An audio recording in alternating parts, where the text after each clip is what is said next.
Hi, and welcome to a lesson on volumes of prisms. In front of us here, we have a triangular prism.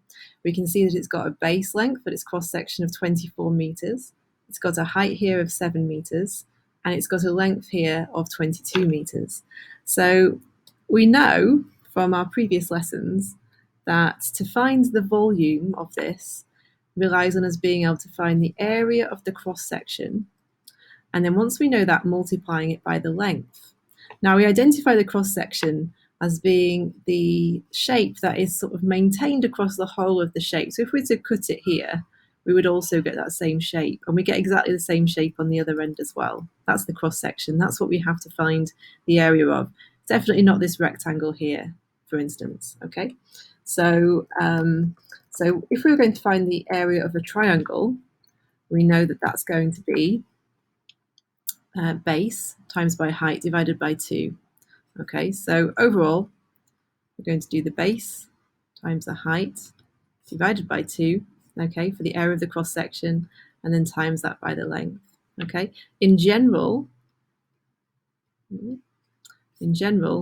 volume of a prism is the area of a cross-section. I've not left myself any room here, times by the length.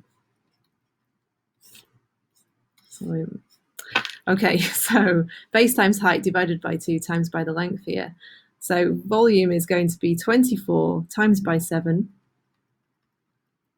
divided by 2, then times that by 22 for the length. So if we take our calculators and work that out, and probably round it to 3 significant figures, we've got, that's 84 times by 22.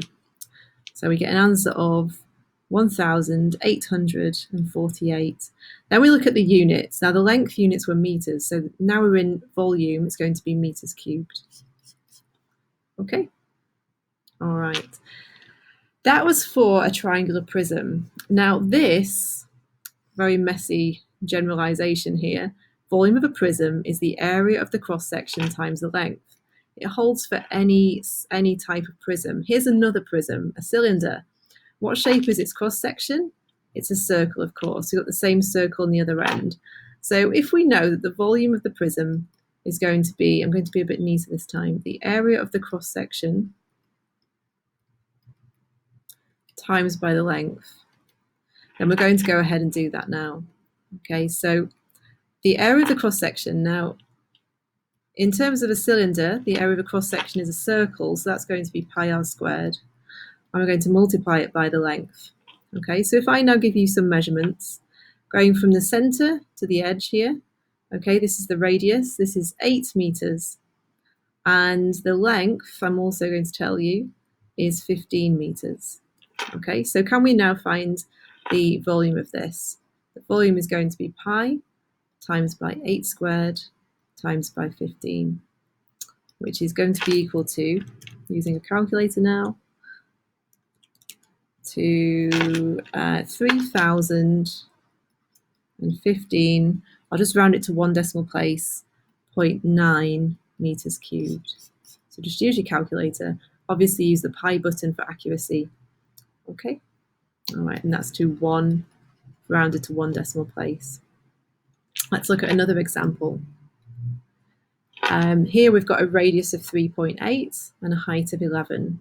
So again, we're going to do pi r squared for the area on the end, this area of the circle, times by 11. Oh, sorry, times by the length, or the height in this case, height or length, same thing. Okay, it just depends on the orientation of the cylinder. Okay, so in this case, it's going to be pi times 3.8 squared times by 11. We put that into our calculators. We're going to get 499.0 centimeters this time cubed. Okay, we're in 3D, so it's cubed. Okay, 499 centimeters cubed to 1 decimal place. Okay, let's look at one more. Now this time it's a real life example.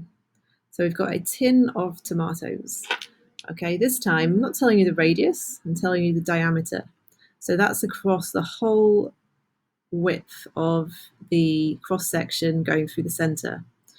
And we can see here that it looks like this, it does tell us here 7.4. I was going to say 7.5, 7.4 exactly. And the height is 10.8 centimeters. Okay, find the volume of the tomato can.